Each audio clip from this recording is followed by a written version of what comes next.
Number آیت ہے۔ اعوذ باللہ من الشیطان الرجیم، بسم اللہ الرحمن الرحیم۔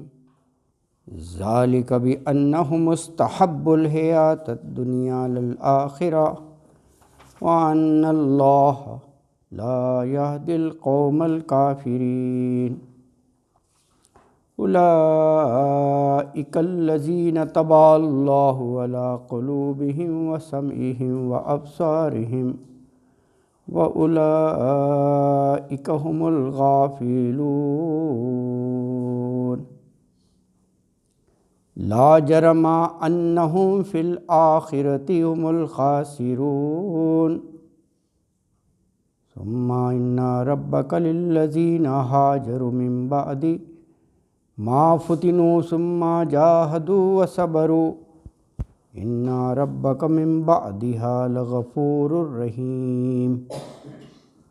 صدق اللہ العظیم۔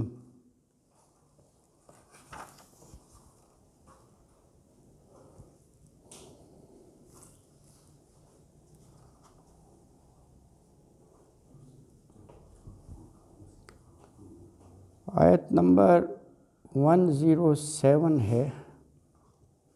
ایکچولی آیات کا ربط ہوتے ہیں نا، گزشتہ آیت میں کہا کہ یہ من شرح بالکفر صدرن، جو یعنی شرح صدری کے ساتھ کافر ہو گئے سوچتے سمجھتے ہوئے ارادتاً، تو کہا فعلیہم غضب من اللہ، تو اللہ کا غضب ان پر۔ 106 میں یہ تھا۔ اب 107 میں اس کی علت بتائی جا رہی ہے کہ ایسا کیوں ہے۔ ایسا اس لیے ہے کہ انہوں نے بس یہ دنیا کی زندگی کو ہی سب کچھ سمجھ لیا ہے، پرواہ نہیں ہے آخرت کا، کچھ نہیں کہ عذاب ہوگی سزا ہوگی، ہمارے کیسے ہونی چاہیے۔ تو پھر ایسے لوگوں کو اللہ تعالیٰ بھی ہدایت نہیں دیتا، سیدھا راستہ نہیں دکھاتا ہے۔ یہ بات جو ہے نا فرمائی گئی ہے جی۔ اللہ اکبر۔ تو ارشاد فرمایا کہ ذالک بانہم، ذالک یہ اس لیے، یعنی یہ ان کا رویہ اس وجہ سے ہے، بانہم کہ وہ ہیں استحبوا، محبوب رکھنا، حب سے ہے نا یہ لفظ، حب محبوب رکھنا، پسند کرنا، ترجیح دینا۔ انہوں نے ترجیح دی کس کو؟ حیات دنیا، دنیا کی زندگی کو۔ کس پر ترجیح دی؟ علی الآخرہ، آخرت کے مقابلے میں۔ تو کہا وَأَنَّ اللَّهَ، اور بلا شبہ اللہ تعالی، لا یہدی نہیں ہدایت دیتا، القوم الکافرین کافر لوگوں کو۔ تو فرمایا کہ یہ اللہ کا غضب اور یہ عذاب عظیم، یہ اس لیے کہ انہوں نے آخرت کے مقابلے میں دنیا کی زندگی پسند کی، اور اللہ کافروں کو ہدایت نہیں دیتا ہے نا جی۔ دنیا کی زندگی کو محبوب رکھا، استحبوا محبوب رکھنا آخرت کے مقابلے میں۔ اور یہ ان اللہ لا یہدی القوم الکافرین، یہ اللہ کا قاعدہ بتا دیا، سنت، کہ جو ارادتاً ضد ہٹ درمی میں کفر ہی کا راستہ اختیار کریں تو پھر اللہ بھی ان کی مدد نہیں کرتا، اللہ بھی ان کی رہنمائی نہیں فرماتا۔ لا یہدی القوم الکافرین، اللہ پھر ایسے کافروں کو ہدایت نہیں دیا کرتا۔ اور یہ دیکھیں اگلی آیت اسی کے ساتھ ہے کہ ان کے سمع و بصر پہ مہر لگا دی، یعنی یہ ان کے رویے، ان کی ضد ہٹ درمی کی بنا پر پھر اللہ تعالیٰ نے بھی انہیں محروم کر دیا، یعنی حق تسلیم کرنے سے، کہ ان کے دلوں پر، ان کے کانوں پر مہر، یعنی یہ سب اعضاء اپنی جگہ پر قائم ہوں گے لیکن حق کے لیے استعمال نہیں کریں گے وہ۔ اولئک الذین طبع اللہ علی قلوبہم وسمعہم وابصارہم واولئک هم الغافلون۔ اولئک وہی ہیں، الذین طبع اللہ، الذین، الذی کی جمع ہے جن لوگوں پر طبع اللہ، طبع مہر لگا دینا۔ سورہ بقرہ کے شروع میں بھی یہ لفظ آیا ہے نا، وہاں مہر لگا دی اللہ نے، کس پر؟ علی قلوبہم وسمعہم وابصارہم، ان کے دلوں پر، ان کے کانوں پر اور ان کی آنکھوں پر۔ دیکھیں یہی دو بڑے ذرائع ہیں نا، سمع و بصر ہیں۔ کوئی بھی بات یا ہم سن کر اس طرف راغب ہوتے ہیں، دیکھ کر ہوتے ہیں، تو اللہ تعالیٰ یہ جو بیش بہا نعمتیں ہیں ان کی صلاحیت کو سلب کر لے گا اللہ تعالیٰ۔ کیوں؟ ان کے ضد ہٹ دھرمی کی بنا پر، بغیم بینہم، یعنی ان کے کان تو ہوں گے لیکن وہ حق بات سننا گوارا ہی نہیں کریں گے، اور ان کو جو چاہے سنا لو۔ اب سارہم، آنکھیں تو ہوں گی ان کی لیکن وہ حق کو نہیں دیکھ سکیں گے، تو یہ پھر آخرت سے، اللہ کی یاد سے مکمل طور پر جو ہے وہ غافل ہی ہو جائیں گے۔ تو فرمایا اولئک الذین، بھئی یہی ہیں وہ لوگ جن کے طبع اللہ، مہر لگا دی اللہ نے، علی قلوبہم، قلوب قلب کی جمع ہے، ان کے دلوں پر، وسمعہم، سماعت سے ہے سننا یعنی کانوں پر، وابصارہم، اور ان کی آنکھوں پر، واولئک هم الغافلون، اور یہ ہی لوگ جو ہیں وہ غافل ہیں، یعنی اپنے انجام سے غافل ہیں، آخرت کی جواب دہی سے غافل ہیں، اللہ کی یاد سے غافل ہیں۔ دیکھیے یہ قرآن میں جو یہ الفاظ آتے ہیں، طبع اللہ علی قلوبہم وسمعہم وابصارہم، اللہ کیوں مہر لگائے گا؟ اللہ نے تو سارا انتظام ہی کیا ہے کہ حق کی طرف بلایا جائے۔ جتنا بھی سلسلہ ہے، انبیاء اور رسولوں کو بھیجنا، الہامی کتابیں عطا کرنی، اللہ اکبر، تو یہ تو ہے ہی ہدایت راہ راست کے لیے۔ یہ کن باتوں کا ذکر ہوتا ہے کہ مہر لگا دی؟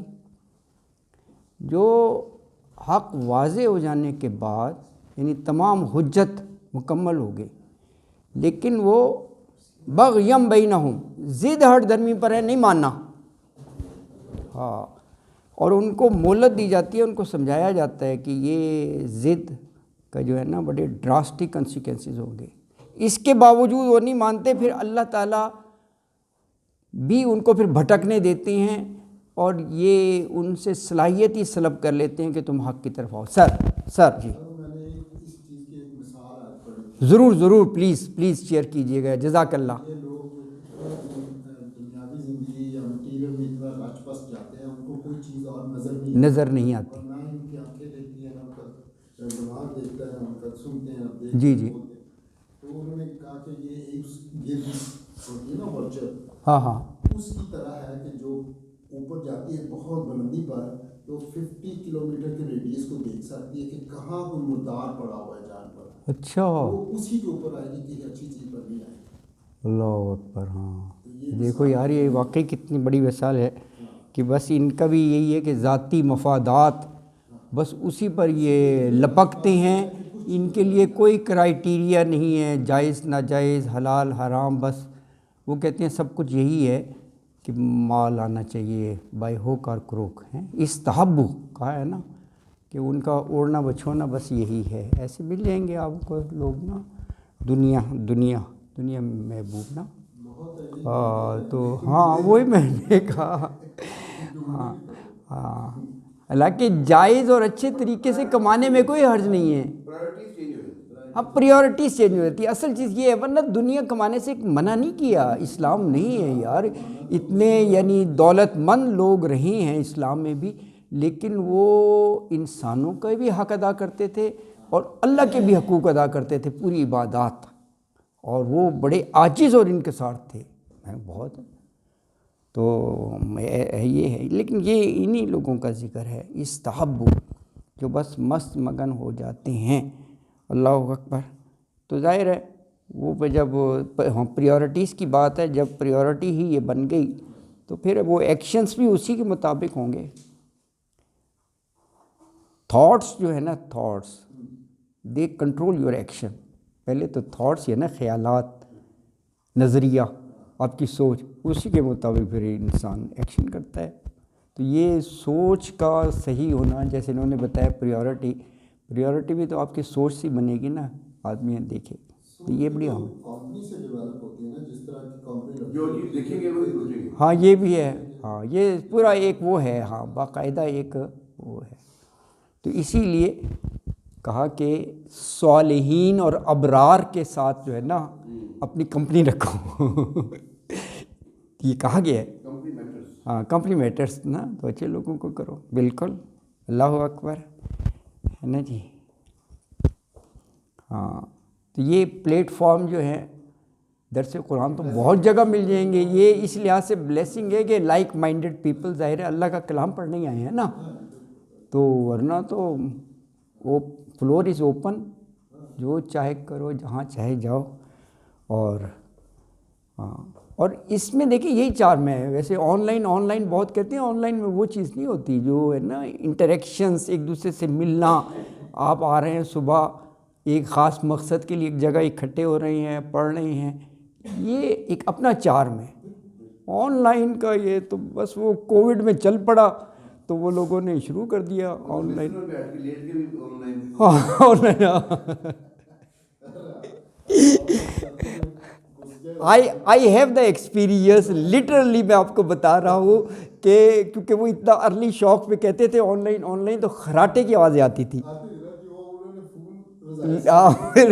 یہ جو بتا رہے ہیں نا, یہ ایسا ہوتا تھا. لیکن شوق میں وہ یعنی لنک کو وہ کلک کر کے وہ انٹر بھی ہو جاتے تھے کلاس میں. ایک مولوی صاحب تھے, وہ سردیوں کے دنوں میں نا جی 3 بجے تلاوت شروع کرتے اسپیکر کے. اللہ اکبر. جس نے نہیں بھی اٹھنا وہ بیچارہ اٹھ جاتا ہے, بڑی تکلیف ہوتی ہے. کئی دفعہ ان کو کہا وہ کرتے جاتے. ایک دن وہ بندہ چلا گیا ان کے ادھر ہی انہوں نے اسپیکر لگایا تھا. اوئے ہوئے, اچھا لائیو نہیں کرتے تھے نا وہ اسپیکر ہے نہیں, وہ کہہ رہے اسپیکر یعنی کوئی ریکارڈنگ لگائی ہوگی. اچھا اچھا اچھا اچھا اچھا اچھا اچھا. ہمارے اہل عیال وہی ہوتے ہوں گے نا, تاکہ انہیں تردد نہ کرنا پڑے, کھانا پینا کچھ بھی ہو تو وہی مل جائے. ہاں سردی سے بچاؤ. صحیح صاحب نے صحیح بات کی ہے کہ ممکنہ سردیوں میں سردی سے بچنے کے لیے لفافے میں ہوتے ہو, مطلب وہ گرمی دیتا نا بہت. لیکن یہ کوئی ایسی عبادت نہیں ہے 3 بجے آپ وہ قوالیاں شروع کر دو, نعتیں شروع کر دو. یہ تلاوت حقوق العباد میں ہے کہ ان کے آرام کا اور ان کے خلل کا خیال رکھو یار, ایسا نہیں ہے نا. لیکن سر کو مولوی سویلا ہو نا, وہ مزیدار کو سونے نہیں دے. اللہ بھی بڑے ٹکر کے ہوتے ہیں. ہاں پیٹوں سے اندازہ لگا لیں جو ٹکر کے ہوتے ہیں. وہ مطلب ماشاءاللہ زیادہ کھانے والے ہوتے ہیں, انسانت بھی بڑی گول ہوتی ہے. اچھا ٹکر سے بنا دیں کہ وہ سمجھ کم ہوتی ہے, لیکن وہ اپنے موقع پہ ڈٹے رہتے ہیں اور اس کو سمجھتے ہیں کہ یہ اہم اسلام کے خلاف ہے, کوئی ہم سے یہ بھی کہے کچھ یا تو ہم دوسرے کا خیال نہیں. آپ نے پیٹوں کا خاص طور پہ ذکر کیا, دیٹ مینس کہ it's the indication and symbol کہ ہم ہاؤ پاپولر وی آر, کے لوگوں کا مال کتنا آتا ہے ہمارے پاس. وہ آپ پیٹ سے اندازہ کر سکتے ہیں کہ لوگ خوش ہو کر کتنا ہم تک پہنچا رہے ہیں.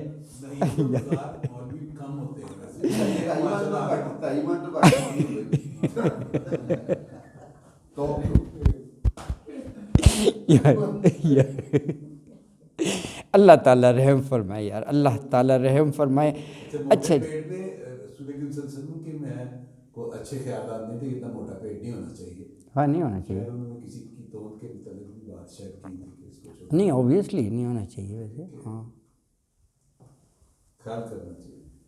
جو ان کی ہے سنت اور روایت بھی کہ آپ تھوڑا کھانا چھوڑ دیں، بھوک رکھ کے، تو میرا خیال کو جو بھوک رکھ کے کھائے گا نا، ہاں اس کا پیٹ نہیں باہر ہے، اس سے بڑی کوئی چیز نہیں، لیکن ہم لوگ کرتے نہیں ایسا، پر یہ ہے بڑی زبردست اس میں حکمت ہے، صحیح معنوں میں نا، اسی میں صحت کا راز بھی اسی میں ہے۔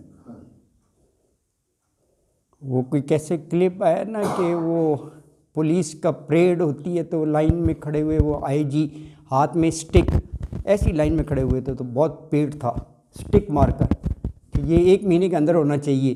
پھر وہاں جو انچارج تھا نا ان سے کہا کہ 5 kilometre running I need in the morning نا، آپ نے اسے کروانا ہے اور نیکسٹ انسپیکشن پر آؤں تو یہ لیول ہو سارے، تو میں نے کہا اللہ اکبر، تو یہ چیز تو کہیں بھی پسند نہیں کی جاتی۔ وہی اپنا جو ہاتھ میں چھڑی پڑی ہوئی تھی آئی جی وہ مار کر کہنے لگا گیٹ ان سائڈ اس کو نا۔ پولیس ڈپارٹمنٹ میں بھی ایسی ہے، ہر پولیس آفیسر کا پولیس ڈپارٹمنٹ اسی کی بات ہاں اسی کو رہی، ہاں تو اچھا ہے، اللہ اکبر جی، بس اللہ رحم فرمائے۔ اچھا یہ جو حب دنیا اس سے یہ موضوع چلا تھا، جو بہت زیادہ اسی میں مست مگن ہیں، ان کے بارے میں یہ آیت نمبر 107 تھی، اور پھر 108 میں اسی کا تسلسل ہے۔ اللہ تعالیٰ نے کہا کہ جو خود اپنے اختیار اور ارادے کے ساتھ ایسا راستہ اختیار کریں ہٹ دھرمی کا، تو اللہ بھی تبا اللہ مہر لگا دیتا ہے نا جی، پھر وہ اندھیرے میں بھٹکتے رہیں، پریشان ہوتے رہیں۔ اللہ اکبر۔ اچھا، اور دیکھیں آخرت کا بھی آگے عذاب بتا دیا، یہ جو ہے نا فی الآخرتی، کہا کہ یہ آخرت میں بھی بڑے گھاٹے میں ہوں گے۔ ظاہر ہے یہ غافل لوگ جو آخرت سے ہی غافل ہیں اور آخرت کی کوئی تیاری نہیں کی، آخرت کے بارے میں کچھ کیا نہیں ہے، تو وہاں پھر وہ خاسرون میں تو شمار ہو جائے گا ان کا۔ دیکھیں آیات میں ربط ہوتا ہے نا، تو انہی غافلوں کا انجام آخرت کا بتا دیا، لا جرم انہم فی الآخرتی ہم الخاسرون۔ لا جرمہ کے وہی معنی ہوتے ہیں جو لا ریبہ کے، جرمہ شک، تو ریب کا مطلب بھی شک ہی ہوتا ہے، لا ریبہ اس میں کوئی شک نہیں، لا جرمہ کوئی شک نہیں ہے کہ انہم، انا کے ساتھ ہم ہو گیا، انا کہ بلا شبہ وہ ہم ضمیر یہ جو گزشتہ آیات میں جن لوگوں کا ذکر ہے استحب حیات الدنیا، ان کا ذکر ہے، وہ فی الآخرتی آخرت میں بھی ہم الخاسرون، خسارے میں ہوں گے، نقصان میں ہوں گے، گھاٹا اٹھانے والوں میں ہوں گے۔ تو کہا یہ لازمی بات ہے کہ آخرت میں بھی یہ لوگ نقصان اور گھاٹے میں ہی رہیں گے۔ اللہ اکبر۔ تو یعنی یہ وہ لوگ ہیں، یعنی یہاں تک 109 تک، کیونکہ اگلی آیت 110 سے دوسرا موضوع ہے، وہ یعنی نیکوکار جو اپنا گھر بار اور کاروبار چھوڑ دیں، ہجرت کریں اللہ کی رضا کے لیے، وہ پھر 110 سے وہ موضوع ہے۔ تو یہاں تک یہ کہا کہ یہ وہ لوگ ہیں جو دنیاوی زندگی کی محبت میں حق سے منہ موڑ کر، آخرت حق ہے، یوم قیامت حق ہے، تو اس سے منہ موڑ کر وہ غفلت میں ڈوبی رہتے ہیں پوری زندگی۔ تو یہ ان کے اس طرز عمل کا نا یہ منطقی نتیجہ بتایا ہے، ہم الخاسرون۔ ہاں، اور ویسے اصل کامیابی وہی ہے، وہاں پر خاسرون ہو گیا تو کیا رہا، یہ دنیا بھی کہا کہ وہاں کے لیے ہی تیاریاں کیا کرو، یہ جو ہے نا کھیتی ہے، کھیت میں لگاتے ہیں نا، وہی وہ کاٹتا ہے انسان، اچھی اچھی چیزیں کرو نا۔ ہاں تو آخرت میں یہ کہا نا خاسرون، آخرت میں یہ تو بہت بڑا گھاٹا ہے. ہاں من زحزح عن النار، جو آگ سے بچا لیا گیا، وادخل فی الجنہ، جنت میں داخل کیا، فقد فاز، کہا اصل میں کامیاب ہوا ہے. کرائٹیریا بتا دیا، کہا کہ اس کو رکھو ذہن میں، ہے نا، ایسے عمل کرو. تو یہ آگ ہی کا تو ہے. تو یہ سب سے بڑا مسئلہ یہی ہونا چاہیے. بہت صحیح بات کی ہے، بس یہ رکھے نا، ہاں کامیاب ہونے. ہاں بالکل یہ ہے آخرت کا نا. ہاں کیونکہ یہ تو بس سفر ہے، سونر لیٹر کبھی بھی کال آ سکتی ہے، تو یہ بڑی عارضی ہے. تو اور یہ بتا دیا کہ آخرت میں بس ان کے لیے کوئی حصہ نہیں ہوگا اور خسارے میں ہوں گے. اللہ اکبر.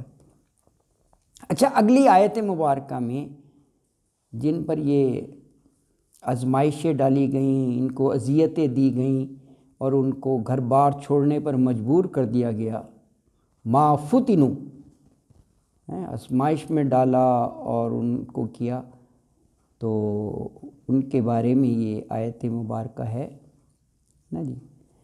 تو آیت نمبر 110 جو اس رکوع کی آخری آیت بھی ہے، رکوع نمبر 14 کی، ثم ان ربک للذین ہاجروا من بعد ما فتنوا ثم جاہدوا وصبروا ان ربک من بعدها لغفور الرحیم. ثم پھر، ان بے شک، ربا کا رب تیرا، للذین ہاجروا، للذین جنہوں نے ہاجروا ہجرت کی، من بعد ما فتنوا، بعد اس کے کہ وہ ستائے گئے. فتنہ کے کئی معنی ہوتے ہیں، فتنہ آزمائش بھی، فتنہ فساد کے معنوں میں بھی. فتنو یہاں پر اذینو کے معنی میں، جن کو اذیت دی گئی. ظاہر ہے گھر بار چھوڑنا یہ ایک بہت ہی ایثار اور قربانی والی بات ہے. جب انسان مجبور ہو جائے گا تبھی اپنا جو ایک سیٹل معاملہ ہے رہائش کا، کاروبار کا، تبھی چھوڑے گا نا. تو آپ دیکھیں مکہ میں انہوں نے ایکسٹریم کر دی تھی، اذیت، بربریت اور ظلم و ستم کی، تو پھر چھوڑنا پڑا. لیکن اللہ تعالیٰ نے اتنی بڑی قربانی کا انعام بھی ویسے ہی رکھا ہے. ہاں وقتی طور پر تو ایک وہ سیکریفائس دینی ہوتی ہے، لیکن اللہ تعالیٰ جو ہے اس کو یعنی سارا بندوبست کر دیتی ہے. جو کچھ بھی وہ چھوڑ کر آیا ہوتا ہے، گھر ہو یا کاروبار ہو، اللہ تعالیٰ دوبارہ سے اس کو کرنے میں اللہ تعالیٰ مدد فرماتے ہیں. اچھا تو کب ما فتنو کہ من بعد ما فتنو، بعد اس کے کہ وہ ستائے گئے. ثم جاہدوا، اور پھر انہوں نے یعنی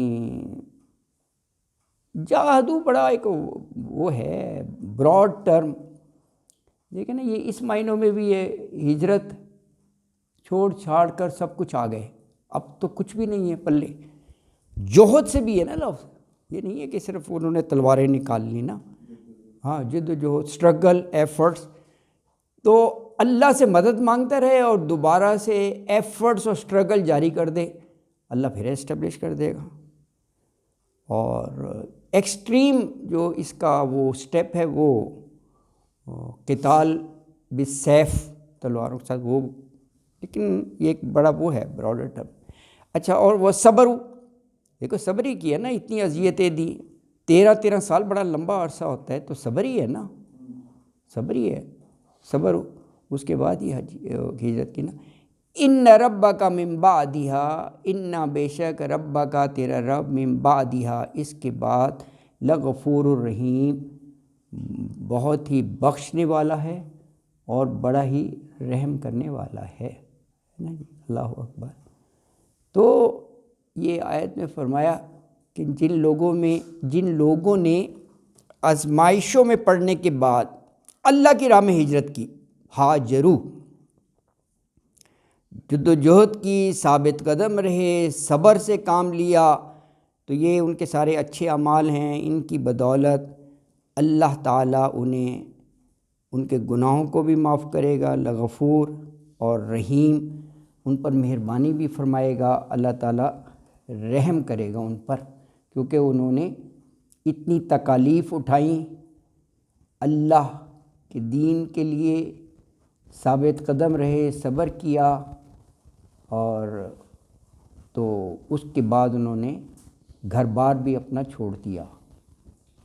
یہ یعنی جو مومنین مکہ میں تھے ان پر جو یہ قریش کفار مکہ نے مصائب کے پہاڑ توڑے ہوئے تھے، یہ اس طرف شہر۔ جی سر میں اگر جاہدوں کا مطلب قتال بھی دیا جائے، ہاں جی جی، تو اس سے یہ لگتا ہے اس آیت سے کہ جب حالات سازگار نہ ہوں ہاں اور آپ کمزور ہوں اور ہاں دشمن بہت طاقتور ہوں، ہاں تو آپ عزت کرو، ہاں، یہ بھی اور دیکھو، اپنے آپ کو مضبوط کرو، یہ اور بہت، پھر جہاد کرو اللہ کی راہ میں، ہاں اور پھر ثابت قدم رہو۔ ہاں تو جب آپ کو یہ آپ ہی طے کرنا ہے کہ کس وقت آپ نے طاقت کے ساتھ مزاحمت کرنا ہاں، ہے۔ اگر آپ اس قابل ہیں کہ طاقت کے ساتھ مزاحمت کر سکتے ہیں اور ثابت قدم رہ سکتے ہیں، تو پھر کرنا چاہیے۔ دیکھیں یہ براڈر ٹرم میں یہ بڑی اہم بات ہے۔ یہ دیکھیں اسی پیرائے میں شروع میں کہا کفوا ایدیکم، ریٹیلیٹ نہیں ہونا ہے، اپنے ہاتھوں کو باندھے رکھو، اور یہ جو کہا ہے نا اپنے آپ کو پہلے تیار کرو ہیں، پھر جو ہے جہاد کا۔ ابھی بھی یہ دیکھیں نا جو آج کل یعنی ظلم و ستم ہو رہا ہے، تو انیشیٹ تو انہوں نے کیا نا بیٹھے بٹھائے، یہ نہیں کہ میں ان کا وہ ہمدردی ہے پوری، لیکن یہ بات تو آتی ہے نا، انہوں نے یہ پرسیو نہیں کیا کہ اس کی جب ریٹیلیشن ہوگی تو پورا Europe is at the back of that country Israel, تو یہ ہمارا کیا حال ہوگا؟ تو دیکھو نا کیا ہو رہا ہے یار، بھگت رہے نہیں، کامیاب ہو رہے ہیں، وہی میں کہہ رہا ہوں نا۔ تو یہ پرسیو کرنا نا جس بات میں نہیں، اس کو یہ بڑا ضروری ہے۔ اور اگر آپ اسلامک ہسٹری کو غور سے دیکھیں گے تو یہ ایسا ہی ہوا ہے، صبر کیا ہے یار، ورنہ شروع میں انہوں نے جیسے ظلم کیا تھا وہیں پر مار دھاڑ قتل و غارت شروع کر دیتے کہ یار تم ختم ہو جاتا یار، وہ ختم ہی ہو جاتا۔ دیکھو نا اس کے بعد سلطنت بنی، اسٹیبلش ہوئے، یہ بڑا سا، قرآن میں یہ ہے نا کہ اگر تم بہت مومن ہو، پکے ہو، ہاں پھر مدد آئے گی، ایک جو ہے وہ 100 پہ غالب آئے گا۔ ہاں ہاں، یہ سورہ انفال میں، پکا نہیں ہے تو تم ایک 10 کے مقابلے میں ہو۔ ہاں ویسے ایسا ہی ہے، یہ ہے سورہ انفال میں۔ صبح کسی نے پوسٹ پہ بھیجی ہے جی جی اسی فلسطین کے بارے میں، جی جی جی جی، لیڈر ہے کیا ہے وہ کسی بہت بڑے مجمع میں بات کر رہا ہے جو گوروں کا ہے، ہاں تو 1.5 منٹ کی اگر آپ سن لیں گے تو ہاں، نہیں بتائیے آپ، جی جی جی جی جی جی